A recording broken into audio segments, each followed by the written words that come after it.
Another paper called Concerts as Research. Okay.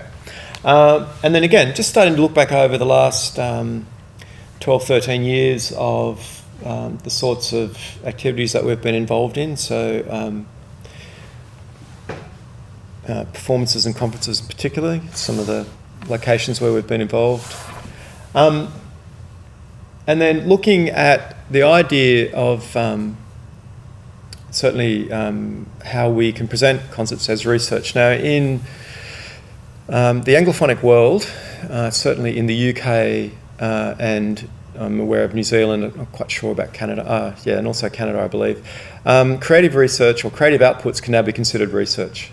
There's a framework by which you can do this, and I'll talk briefly about that in a moment. But it is now possible to submit creative works, design outputs within that area. But just remembering certainly what the 4 types of research are as defined by the ARC: strategic basic, experimental, pure basic, and applied research.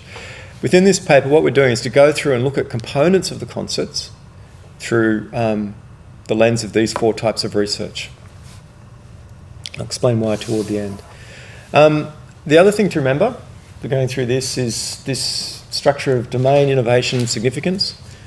The ERA process in Australia asks you within 250 words to describe your project with those 3 headings. There are also 3 headings that appear in ARC grants. I think also you can apply them to a PhD or a paper. The only difference is within a grant, which is projecting forward, not talking about something you've done, is that a grant will ask you to also consider a budget, timeline, personnel, and bibliography as well. But yeah, these 3 things appear up here across all of these different activities. Going back to my earlier points about surviving the academic environment, I like this because in the noise and the onslaught of things coming at you, remember 3 things. When you're doing stuff, what's the domain you're working in? What's the significance of it?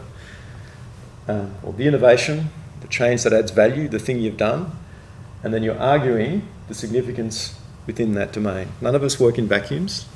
You hear the one about, we don't practice-based research, you don't need to consider too much around you. Yes, you do. How do you know you've done something significant? Go and do it out in practice, but when you're in academia, that's a different story. So, the domain for this paper, some of the authors that I've been looking at within that one, within this particular paper, there was quite a good Sound on Sound article, the journal industry journal Sound on Sound, that spoke about what they called non-standard multi-loudspeaker diffusion systems. Not a very catchy title. Speaker orchestra, I think, is much better. But they did a survey of 10 systems around the world. They left a couple out. But again, interesting that an industry journal would pick up on something which has predominantly been high-end arts and academic practice for many, many years. A couple of other ones within this one. Hans Tutschku, in his paper, Hans is based in Harvard University and directs the Hydra system. Some of the things he discusses in that, particularly around rehearsal times on systems when you're doing guest concerts. You've been invited in, great, you have an hour, and I know Daniel Tarugi's mentioned this when you do a performance with the Acousmonium system. You don't get very long. And usually because it's based around, can't get the theatres for very long. If you want a very good theatre that's in demand, the system has to be set up and tuned and error checked and faults found and resolved, and often rehearsal times get very compressed within that. So that can often be an issue. Wilson and Harrison talk about, as do a couple of other authors as well, is the difference between, if you like, specificity and a generalised experience. In other words, you can't be very, very precise when you're working with these systems. So we're all very aware of research in spatial listening and spatialisation and psychoacoustic research, but when you go into a concert hall, a lot of that will break down. And so you're tending to give, say for musical and art or artistic purposes, Precise localisation is less important than more general qualities such as rough localisation based on quality of consideration, a sense of frontness, a sense of height within that. Quote from Tarucci, he says, "The sound is a parametrical object that describes a form through time with a certain spectral evolution, and so music should be controlled when presented to an audience." So if you like, it is almost like a kind of notation that still requires realisation within the performance. Other authors, Gerds and Rebello, talk about programming for concerts and some of their approaches with that. And also included in the background research unit for a paper from Warren Burt, quite an old paper, back in '99 I think it was. And Warren was starting to talk about speaker orchestras in Australia, and that came through projects that Michael Hughes and I had worked on in '96 and '98. Warren raising some concern about that if we were importing that technology, would we also import the associated bureaucratic structures?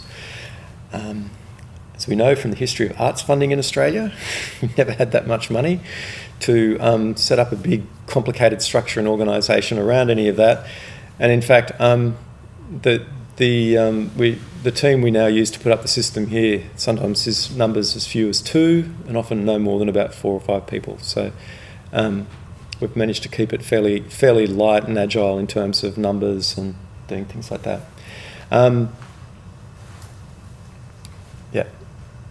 So just a couple of quick things then about this particular paper.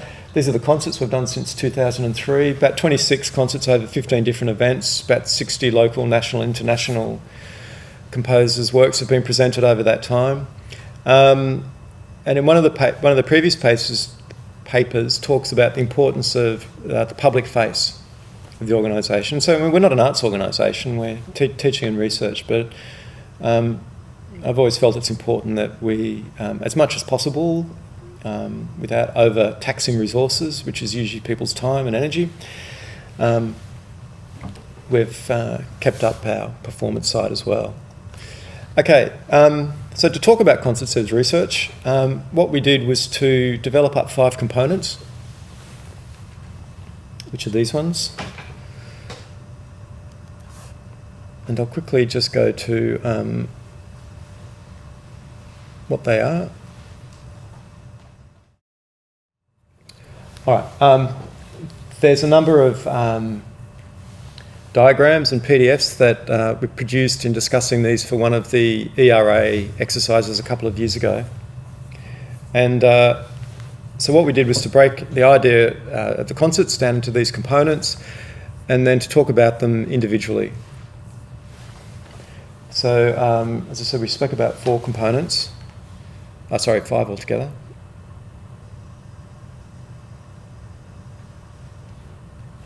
Go back to this one.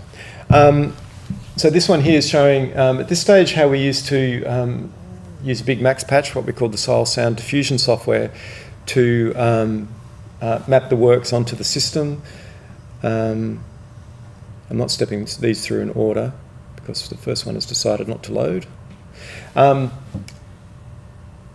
One of the first ones was the actual design of the system, the speaker geometry, the location of the speakers, relationship to audience. That was the first one. And we go through and we track how this has changed for us in different venues. One of the systems that we've developed is what we call the double hemisphere, where we have the mixing desk in the middle and the audience on either side of it, but facing inward. So like a sort of concert in the round configuration. We've used that quite a few times now. It's very good for smaller venues where you might have about 100, 120 people, and then you're mixing from the centre of the room, but then we mirror some of the speakers on each side. So a fader push up on the desk will control front left for that side of the room and for that side of the room as well.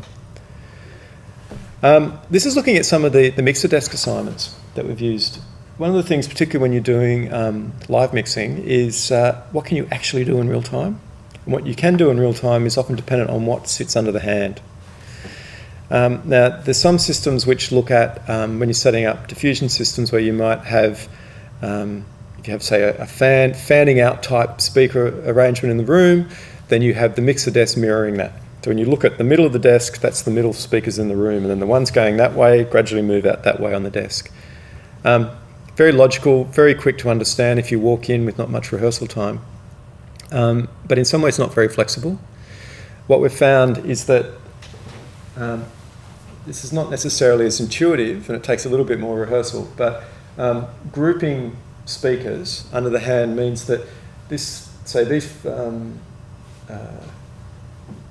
Genelecs here, which in this particular system are up in the ceiling, can be controlled very easily by one hand. So you can either treat them as a group or treat them individually. If you then wanted to do something between a set of Meyer UMPs, further down, lower to the ground, and the ones up here, you've got a group of speakers under that hand and another group of speakers under that hand. So it doesn't spatially map, but it conceptually allows you to think about discrete motions and group motions, I think, a bit more easily.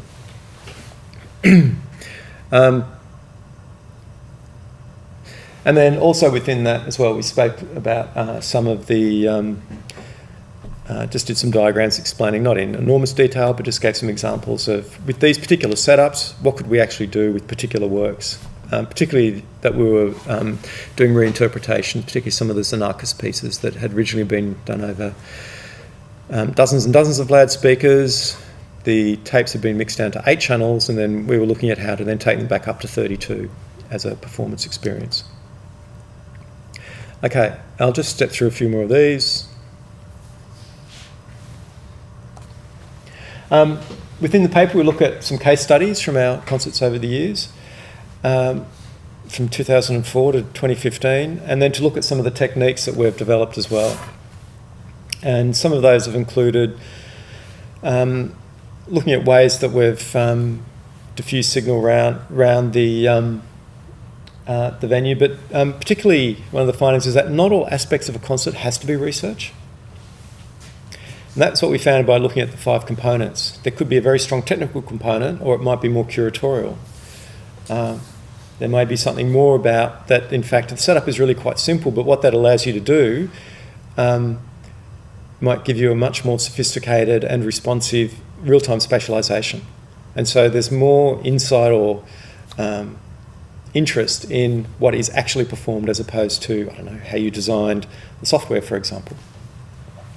So what we've found is that it's important to decide to focus in on which aspect are you talking about. So you don't necessarily present the entire concert as being research. There's a component of the concert which is research. Obviously, each concert situation and program location has had unique things to it. And then going back over the paper, one of the other things I realised that has shifted even the practice in the last 12 years has been the rise of matrixing techniques. Splitting the signal for speaker orchestras was a non-trivial task going back in previous years. And I had a chance to talk to Daniel Tarugi about this in 2013 and asked him how the GRM have done it over the years. And he said, they've had cables made up and mixing desks and things like that, dedicated hardware, inline mixers where you split the cable into individual channels and have that ways around. Matrixing systems make this much, much more easy. So these days in our system, we've gone over to the Dante system, so there's a matrixing in that. We have one in Reaper, which is why we like that software. If we're also then even running a mixing desk, there's another one in that as well. So yes, we have lots of the matrixing, but what it does mean is that you can store and recall those presets, but again, you're still having to track signal paths as well. What it probably means is that you're not climbing under a mixing desk necessarily looking for a wayward cable. You're trying to find a wayward dot on a grid that shouldn't be there, or a checkbox or something like that. The other thing that we noticed as well is that over this period of time, large-scale file transferring has made a real difference to programming, especially out here in Australia. I remember back in the 90s, if you wanted to do an electroacoustic concert, you had to be very well organised. If you wanted to use overseas works, you needed to be contacting composers months in advance to get them to do you a copy of the tape, get it into the post, to get it properly addressed, to arrive in time, to make sure you had the right format, do your backup copy, etc., to do that. These days, and that's assuming the composer was really well organised and actually did put the tape into the post in time for it to get here, and it wasn't over Christmas and got lost, etc., etc. So, these days, email someone 5 o'clock, give them the time difference. They say, "Sure, I'd love you to do my 16-channel, 32-minute piece. I'll put it on my file server. Oh, it's rather large. Don't worry about it. We'll spend tomorrow downloading it. Get into work the next morning. Start the download. 2 o'clock in the afternoon, you have the 16-channel, 32-minute piece ready to test. Less than 24 hours. So that's a big shift, I think, for programming as well. And it's certainly something, we've done these days quite a lot. And as I said, that one's almost finished as well. So anyway, there's some ideas about what's been happening in my world anyway. So got time for a few more questions anyway. Josh? You've obviously been investigating this area for quite some time. Have you come across much research regarding distributed signal processing over multi-channel speaker arrays? Because it seems like a lot of the work that I've come across just through being around SILE has been on the electroacoustic side, as you mentioned. Is that a general theme across this kind of research area, or is there like a push to start branching out with signal processing techniques for distributed speaker arrays? I know when Michael Hughes put together our spec for the first sort of versions of the diffusion system. It's transformed since then, but I know we had discussions then about, I think we used to call it sound at the speaker or signal at the speaker. So the idea that everything might be stored out there in the world, and you just send control data. Because you can send that very fast, obviously, without transmitting audio. I mean, these days you have things like the Sonos system, where you've got dedicated transmission bandwidth for audio. Is that what you mean? Sort of doing it that way? Like, say, like we have classic effects like, downsampling and phase vocoders and gradient synthesis and stuff, but they're all very much designed or targeted towards people that are just using stereo speaker arrays. I was just thinking while you were speaking, what would be interesting to have, say, like a phase vocoder, and you froze it on the spectra at a specific point, and then you could offset the bins to different yes, there speakers, is. Yeah, and absolutely. then slide in and out, like stuff like that. Spectral spatialization. Yeah. If you search on that one, we've paid for coming the new GRM plugin that I believe one of them does something similar. Okay, great. I ran out of time. I was going to play some of the machines pieces where I was looking at not necessarily using spectral bins in that particular way, but certainly distributing processing a lot more than you normally do in 2 channels. Quite a few techniques around for granulation, spatial granulation in that way. David Boyle's done some work in that area. David Kimboyle, has done some work in that area too. So yes, there is some, but we've not necessarily pursued it that strongly here. Jim, have you got anything? One of the issues that immediately comes up is whether you're doing it live or whether you're doing it in a studio environment where you can actually do it, think about it, listen to it, modify it. So, if you're trying to do it live, then you've really got a whole lot of different issues in terms of latency and those sorts of things that are happening, but how you might actually distribute it and how you might modify that distribution and stuff. If you're working in a studio situation, then it's a lot easier because issues of latency don't matter anymore. You can shift things around really easily. You can take individual channels and work with them individually. Sure. You can do your multi-channel stuff. What do you mean by latency in terms of like the amount of processing power it's going to take to make it happen in real time, particularly if you're linking, well, it depends on whether you're linking to a live performer as well, so latency is a critical part of that. But if you're trying to do your spatialization techniques, whether it's processing or just spatializing or both, then delay times can be significant in terms of, you might split it into multiple paths, but will all of them come out exactly in time, in sync with each other? Do they need to? Might you offset those in some way? So you've got incredible possibilities, but exactly how it might play out in real time is always a real issue. And sometimes that that might be part of what you're composing for. Yeah. The fact that it isn't going to always be in sync, that it might actually create some new problems or new issues or new interests as well. Sure. I was at Witness performance, the first multi-channel performance at Witness was at CCRMA, and I just remember that this sound was just going up and up and up, and then it just froze, and then it just fractured into spectral bins, and then rotated all the way from what seemed like the ceiling all the way down over these speakers, and then just froze. And I was like, that is the most amazing thing I've ever heard. Yeah. And I know that that's like a research institution, so maybe it's all kind of localized. Oh, no, we haven't. I didn't, because the teaching, the Constance's research paper I glossed over a lot faster, and in the detailed version we talk about construction, which it doesn't have spectral bin processing, but in that, we did, in open music, construct trajectories for spatialising illusion ensemble, for example, within that one. So, in that sense, and that the example you'd be talking about, I'm assuming would be pre-composed in that. But it really, was it real time, was it? That was Fantastic. all real time, and they were using waveforms and stuff. I'm just interested, because that was my first experience, and then since then, it's the only introduction has been electroacoustic stuff. Where it seems like there's a huge world of potential out there with purely synthetic, algorithmically generated sounds.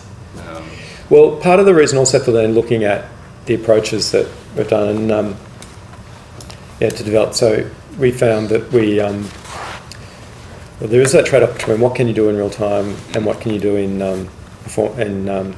what needs to be pre-composed. Is that we now use, we've got a big concept, we'll have 3 people working on the spatialisation, because it's the linking of the data to the audio that's really critical, and then the time you've got to spend in the venue mapping that and refining it. So maybe you don't need many moments like that one for it to be memorable, but you can take a significant amount of time to get them right. Whilst you're there. And so, I think a lot of it, I think the real crux of it is actually using data. So do you think it really comes down to just maybe a lack of tools that easily facilitate real-time exploration of these types of distributed effects? Look, the tools are there, and this is what we again found working. You can get a sound to do something like that, and there's great demos and all that sort of thing, but what if you've got to do it over 16 channels? And what if you have to do it in the context of a 2.5 hour piece that has 8 different large-scale spatialisation strategies in it, or a concept? So it's scaling up is the issue. Yes, you can do a demo and do a little thing and get one, but how do you get it doing it over a lot of speakers or for a longer piece? It's that data management side of it is that's often non-trivial. Right. Sorry to hijack you. I just had a million ideas going on in my head. Cool.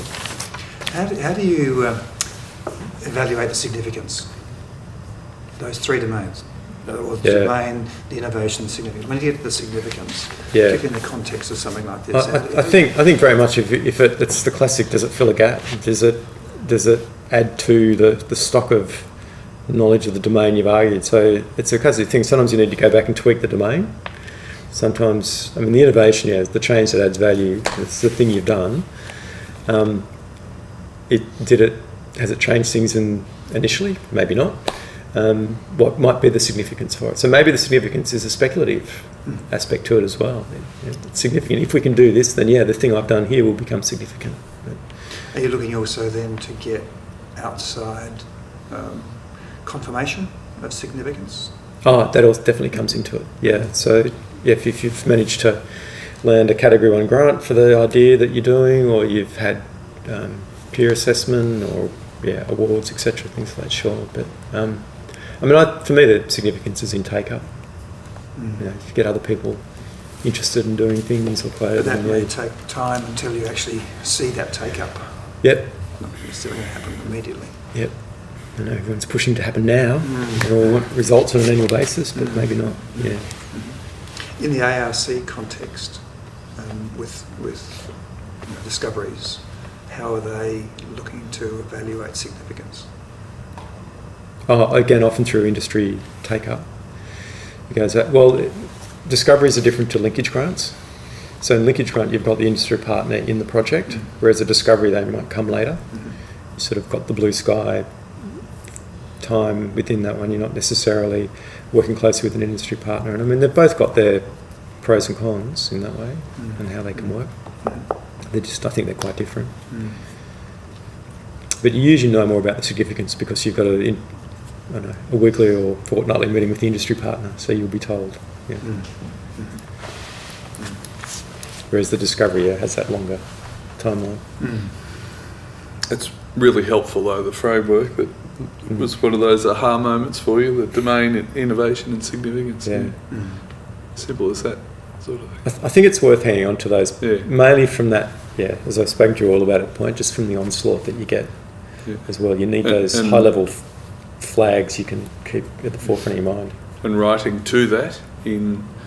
Yeah, but I don't think in a kind of didactic, cold way. I think they should be in there in the background. If you went looking for it, you go, oh, actually, there's the structure. I think it's a composition. I approach it as a compositional problem. You don't want the structure sticking out in a really inelegant way. It should be there, but you should be able to find it. But it doesn't necessarily have to be a kind of black and white. There it is. Yeah. So often in my drafts, I'll name it and then I'll get rid of it. Put things around it, make it look more interesting. Ornamentation. Yeah. I've got a couple of questions. Yeah. When you brought up Bertrand Russell in the first part of your talk, what was his paper in support of idleness? Praise of idleness. In praise of idleness. This might sound like a silly question, but does idleness include watching TV? No. No. Absolutely not. It's the absence of stimulation. So it's more like boredom. and No, it's more like boredom. just doing nothing. Yep. Letting your mind just drift. So go for a walk, stare at trees. No. It's actually being non-productive. No stimulants. Yeah, it's not TV. No. And then the other question was, when you were talking about blocking out periods of time for your research, what about when you got 2 or 3 significant research projects on the go? Do you block each individual research project? I can't answer that question because I do it really badly. You eventually have to decide to finish one. Okay, so That's you the might problem work I've on had one, with work on one at a time rather than... Yeah, try and invent a deadline or get someone to give you a deadline just to make you absolutely pull focus on something. Okay. Yeah, I think ultimately, you've got to and deciding, what finished is going to look like, and just pushing it through in that way. My final question, with the timeline, I think it was 2002, was it, that the studios started, Soul Sound Studios? We officially opened in 2004. Because I just noticed it opened at the same time as the WFAE conference. Yeah, that's So right. I was wondering, would you see Soul Sound as being linked in some way to the WSP and the WFAE and so forth? Oh, they certainly are in the same. Obviously the Soundscape Studies class, which... Yeah, well, great. And my PhD, we called the Auditory Centre, which looked at the establishment of the studios. Yeah, it's all large sections drawn from World Soundscape Project work, or the dual, and then the second stream being the spatial sound compositions, spatial electroacoustic music. Yeah, but certainly in those early years, we hosted the conference with BCA and we did. They're the ones I think you worked on, weren't they? Yeah. So we were very much involved. And then Murray and Hildegard came and visited, and we did the interview with them about teaching and design and what we might do. And So the teaching, a clear link. What about the spatial sound design and the concepts? Would you link that with the with their sort of work, or is that separate? Oh well, it draws on a similar body of work. Barry and Hildegard, especially Barry's work. Spatial sound work, and again in my PhD I discussed this because it's related in that once we could record acoustic environments and we could study them, and then with the rise of multi-channel systems as well, then we could think about the spatial sound environment and we could construct them as well. But they didn't necessarily have to be realistic, and so you have that whole area occurring. And so if we had sort of 2 firm feet, it would be in those probably. But other ones coming through, we were talking about sonic interaction design, and we had to decide to focus. You can't do everything. So So we had to focus on some things. You mentioned in like the early 90s, with the rise of personal computers, that really changed the game and set a new direction, I guess, for what we are today, I guess, what emerged. And that, with high-speed broadband allowing you to transfer files instantly and everything's kind of quickening up. Can you foresee something in the next 5, 10, 20 years that will be as disruptive in a positive sense that might change the game in this field dramatically? Or do you think we've kind of hit its peak? I don't know. It's a really hard question. I mean, I think the ever decreasing cost and size of processing power. So when you've got lots of these sitting in the environment, possibly doing things. Yeah, maybe things like that. I think there's that part of it. I think for us in teaching, I'd like to sort of swing back to possibly more around making physical objects again as a stream, and we've been talking about that for one of our studios next year.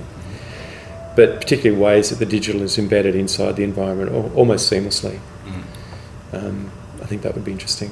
Yeah. And probably the next really disruptive thing will be that I think it came up in your talk about you didn't even want to have to move your fingers, you just wanted to think it. Yeah. So the ability to actually just mentally project sound into what it is, and somehow it's all configured. And so you're not having to then reconfigure and translate your musical idea into some domain to get it back into sound again. Yeah. That it's actually from your sonic imagination straight back out. Instant. That'd be seriously scary. I was just Something happening inside my head. That's kind of what you're doing anyway, though. You have an idea and you just manually write it out. I was reading a lot of papers over the weekend about people using neural networks to do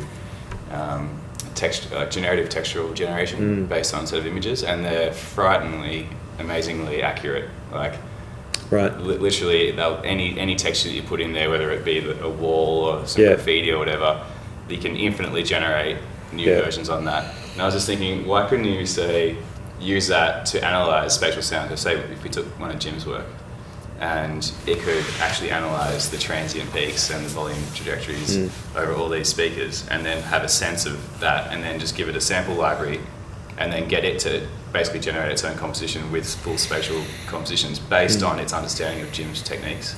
I think that could be pretty revolutionary, whether you could train a neural network based on sound spatialization techniques from actual composers, and then have it giving it a sound source for it to choose from, and have it automatically generate its own structures from that point as a starting point, at least, instead of you having to manually put them all around and work it out. You just go generate until you find something good, and then maybe hone it down. I think that would speed up the actual generation of these compositions like tenfold. Jim's 3-minute pop song. But, I mean, certainly, there's work going around in algorithmic spatialization, and that's I use the Open Music platform from IRCAM for doing all the work with construction, particularly OM Prisma. Although we were using it to generate the SDIF files to play into our system by OSC. Yes, you could be spatializing, doing crazy file transformations and then spatializing all of that. So there's some platforms around for doing things like that. But again, to get it to a point where you can quickly work through that it takes time. I'm going to look. I was just wondering if there had been any work done using machine learning based definitely. on that, because if you could apply the same techniques of what they're actually doing with texture generation and visuals to time-based sonic works, then you could essentially get a Xenaxis piece, or a world-famous composer, feed it a bunch of sounds from your own source material, and have something that has the quality of Xenaxis. I think that could be quite exciting. It's almost like bringing back to life these dead composers with brand new works. Anyways, I'm going to look into that.